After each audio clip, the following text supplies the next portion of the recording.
Hello, I'm Leah Boleto, and this is the Sky News Daily. And on this episode, we're talking about a massive leak of military intelligence. Classified US documents about the war in Ukraine have been turning up on an online gaming forum, and the Pentagon has hinted it's braced for more. They seem to show details about UK forces operating in Ukraine, the state of Ukrainian air defences, and how the US might monitor other countries' communications with Russia and China. The accuracy of the files is being questioned, and the US have admitted they're investigating the leak. Our defence and security expert, Professor Michael Clarke, will be here to talk about what impact all of this could be. But first, Jack Taylor works for the Sky News data and forensics team. Jack's job is all about verifying information which turns up online. So what did you make of these leaked documents? When did you first see them? So it was last Wednesday, I think, the 5th of April, when they first started to appear online. I came into the office, and the kind of open source areas I monitor, anyone can get into them. We're talking pages of Telegram, bits of Twitter. I look at it for my work as part of monitoring for the Ukraine war. I log in that morning, and all I see is sort of these pages of documents that have been taken and posted, and everyone starts talking about, wow, there's these leaked documents out there. So that's the first time I saw them. So what did you think, and what did you take away from what you did see? The thing that got me initially was that there was one page of military losses that Russia and Ukraine had both suffered, but there were two versions going around. There was a version that had Ukrainian losses starting at 16,000, but then there was another version going through pro-Russian channels that had the numbers changed to 61,000. So there was these sort of, one had been doctored, wasn't sure which, but that was the thing that kind of stuck into my mind along with everything else. And that's when you start to think, I wonder, are they real? Exactly. Have they been planted? Yep. What did you do next? So the thing I did next, and a bunch of open source researchers did next, is you want to, when you find something like this, you want to find out the original source of it. With any piece of video or text that Sky News uses, part of my job is who filmed it, where is it, who wrote this sort of thing, so you have to trace it back. So Bellingcat, who are an open source investigative unit, they do what I do, but long-term investigations, also Ukraine. What they found was that some of these documents had appeared actually a month ago on Discord, which is sort of a Gaming, isn't it? A gaming app, sort of use it to message your mates as you're working. But the documents had appeared on servers on Discord dedicated to Minecraft and YouTubers, and it was kind of in this context of like, oh my god, look what I've got, and like people showing off. So they've been traced all the way back there, and other forum pages like on 4chan, another internet forum website. So they've been around for about a month that we can tell from open source research, yeah. What can we take away from them? What do we know? So we don't know. Let's start there. We don't know who initially took the photos of the documents, because what people have got to remember is the photos of a page that's been taken, passed around. So we don't know who took those. So that's the question mark in my head. So we know where they've come from and kind of where the spread has started from, these sort of servers. We don't know who took it. And we don't know the context of why they were taken or why they were sent out. But what we do know is that the Pentagon are investigating the leak into the documents. But they themselves are saying, whilst we're investigating, we have to warn that we know that quite a few of these have been altered and doctored. When you came across this particular batch of documents that were photographs, alarm bells must have been ringing. It must have been one of those moments where you thought, oh dear, this is quite big. Completely. And I think for us in this one, we can't verify the contents of real, so we're reliant on the Pentagon saying they're investigating. We're reliant on our knowledge of Ukraine, and what we're looking at, these are correct control maps, which people might be familiar with, but if they're not, it's the maps you'll see on Sky News all the time that show Ukraine with the lines of the front line of the war. Yeah. That's basically based on assessments of current control by Russian and Ukrainian forces using verified photos and videos found online. That's put together by the Institute of the Study of War. So that was used in some of the documents that we saw. But I think as far as our work went, we had to step back and go, let's wait for the people that know what they're talking about to tell us what these are, because there's no way kind of within my line of work that I can verify the documents as they are. So we've got to take a step back and wait for the authorities to talk about it. So how does the US deal with a high security leak? Michael Clarke is our security and defence expert.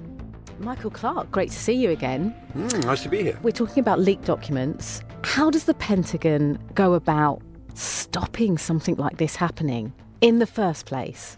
Well, what they have to do is, first of all, as it were, insulate the damage from these leaks. Then they have to try to find out who did it, though that might not be so difficult in the present circumstances. But then they've got to review their security policy. And the security policy has always been very odd in this respect. There are estimated to be about 1.3 million people in America who have access to secret and top secret documents. And the Americans have long had a philosophy that they call dare to share. You know, we have a philosophy in Britain of need to know. Do you need to know it? If you don't need to know it, you won't know it. You won't get the information. But in the American system, it is dare to share, which is to get everybody on board with a common picture of what we're talking about. And of course, it's based on the idea that proper Americans are patriotic enough not to leak material or not to do anything treacherous. But if 1.3 million people have got access to some form of secret material, then even a small proportion, 0.1% of those people, if they are geeks who want to be a big shot amongst their friends, as this person probably did, amongst his gaming friends, and I'm sure it is a him, then some people like that will emerge from the system. This person or group of people, I think, are computer geeks who put it on a gaming site, the Discord gaming site, which is a little site, for the playing of games amongst a pretty small group of people. And these documents seem to have sat on the Discord site for many days, possibly weeks, before anybody worked out that they were quite important documents. Because I found it quite curious that it was this gaming forum that first landed these documents or pictures of the documents. But then when we're talking about the context of the war in Ukraine, it's always been, hasn't it, Michael, this disinformation war, this manipulation of information. Do you think that plays in any aspects of these documents or a benefit to Putin in that way? It might, because there's any number of conspiracy theories out there which the Russians are very anxious to peddle. And they produce these conspiracy theories about chemical weapons being developed in Ukraine, about Ukraine having a nuclear program, all completely ridiculous. But if any of these crazy conspiracy theories actually carry any weight with some people, and they do, then it's possible that people, even inside the American system, would think, the Russians actually they're onto something here, and we, the Americans, are not telling the truth. It's entirely possible that information war has had an effect on somebody. I mean, again, I think it's more geeky than treacherous, but there may be an element of treachery in this because the information war is very active at the moment. And in the rest of the world, I have to say the Western world is losing the argument over the Ukraine war. In the rest of the world, the global south, more people are essentially sympathetic to Russia, albeit 70,000 war crimes and barbaric behaviour and cutting the heads off prisoners, as they have, as there is evidence of. It doesn't matter. That a lot of the world is sympathetic to Russia, as if somehow the Western world needs a good kicking, needs to be pushed back, needs to be shown who's boss. And that's a very disturbing development. Well, shall we dig a little bit deeper into these leaks then? Because one of them focuses on Western special forces in Ukraine. What did you make of that? Well, it would be surprising to me if Western special forces were not operating in Ukraine. I've no idea if these leaks are true. Yes. And they gave very precise numbers, 50 British special force operatives and, a few handfuls of American, French. There's one Netherlander there, Latvian. Those numbers were suspiciously precise. But I'd be surprised if there weren't special forces operating from the West, because it's what they do. The idea that Britain would have more than others, I think, is credible, because British special forces are renowned around the world. They are very, very good. And they're very good for this sort of thing, which is not going around killing people or fighting people. They can do that if they have to. They can visit paralysing violence on the king's enemies if necessary. But their job, what makes them special, is that they can exist in any environment and they can sit and they can watch. And that's what they do. They don't need support. They don't need back. 1- and 2-man squads can exist in the mountains of Afghanistan or the deserts of Arabia or the streets of London, lying in a doorway, as if you were a drunk, addled, homeless person. just watching what goes on. Really? Counter-terrorism, Special Reconnaissance Regiment. Yeah, they concentrate on counter-terrorism and counter-crime. And some of their reconnaissance goes on in London. It's on. I'm not revealing anything. It's not in the public record. It's now in the public record that at least one of those operatives wrote his own book about lying in a doorway, covered in drink, wearing clothes that he'd had for 2 or 3 weeks so that he smelt.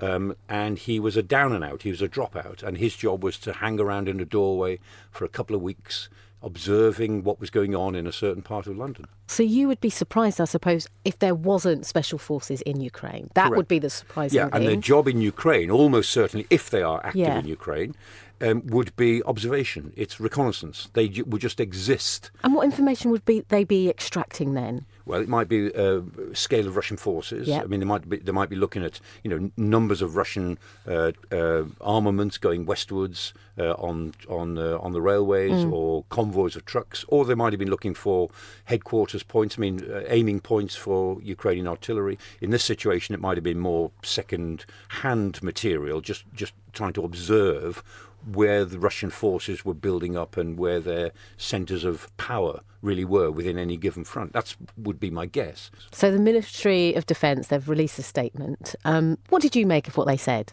Oh, it's entirely sensible from their point of view, which is to say, first of all, remember that there's a lot of inaccuracies in these papers. I mean, the Americans have pretty well admitted that this leak is genuine, but that what's actually out there has been doctored in some respects, and we know that is true. And so the MOD are using that to say, look, don't believe what you read in these papers, even though I suspect that 90% of them probably are true, but the 10%, I guess, have been doctored in ways that we can see.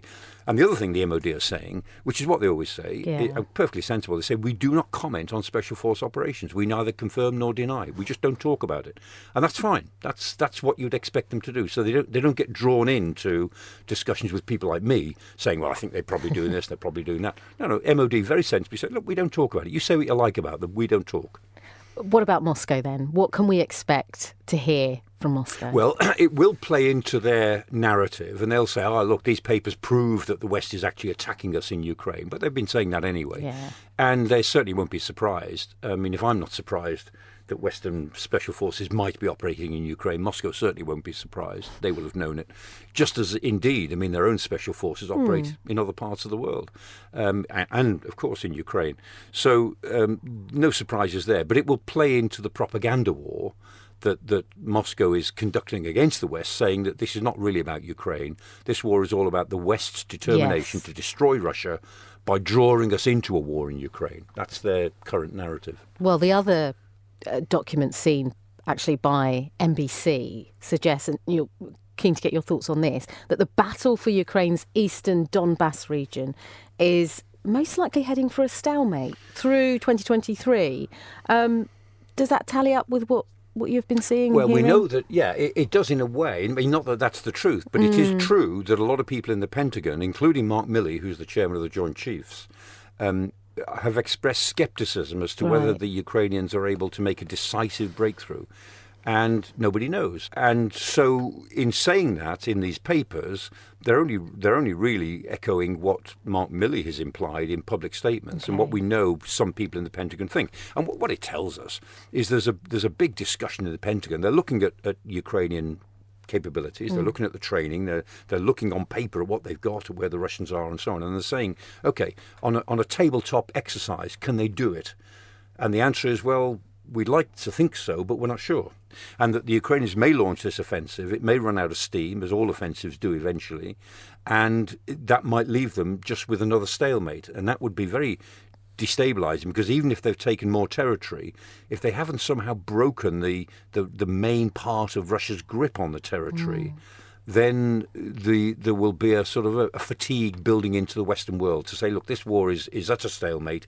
It's going to go on for a long time. The Ukrainians can't really win it on the battlefield. Therefore, we've got to look for a way out. And therefore, Putin succeeds. Gosh, so this spring offensive, it's all or nothing, really, isn't it? I'm afraid it is, yeah. If it leaves them in a state of stalemate, then it will be very hard to keep the consensus going in the Western world to keep on supplying Ukraine at these very high levels, both of equipment and, not to mention $5 billion a month to keep the Ukrainian government going. So, Michael, your final thoughts then on these leaked documents and what it might mean for changes for the US and the UK in terms of their strategy, if anything, or is it kind of been blown out of proportion what we've seen? Well, we should keep these things in perspective. Every now and again, there is a sort of spy scandal in one of the Five Eyes countries, sort of Britain, America, Canada, Australia, New Zealand. Those are the Five Eyes, they are the best and biggest intelligence collaboration in the world. And every now and again there's a spy scandal or a leak scandal, and it destroys a certain amount of trust, it causes a certain amount of embarrassment, and bridges have to be rebuilt, but they always are. And so I don't think we should get this out of proportion. This is inconvenient, it's bad for the Biden administration, it will not play well in Biden's re-election campaign because the Republicans will keep bringing it up even though it's got nothing to do with Democrat-Republican ideas. And they will need to rebuild a bit their relationships with allies after this. So they will put together, as it were, a holding strategy over these papers. They'll get over it. And there will be another such scandal, a spy scandal or whatever it might be, a few years down the line. That's in the nature of intelligence relationship. My thanks to Michael Clarke, Jack Taylor, and to you for listening to the Sky News Daily. This episode was produced by Emma Ray Woodhouse and Alex Edin. The editor is Paul Stanworth.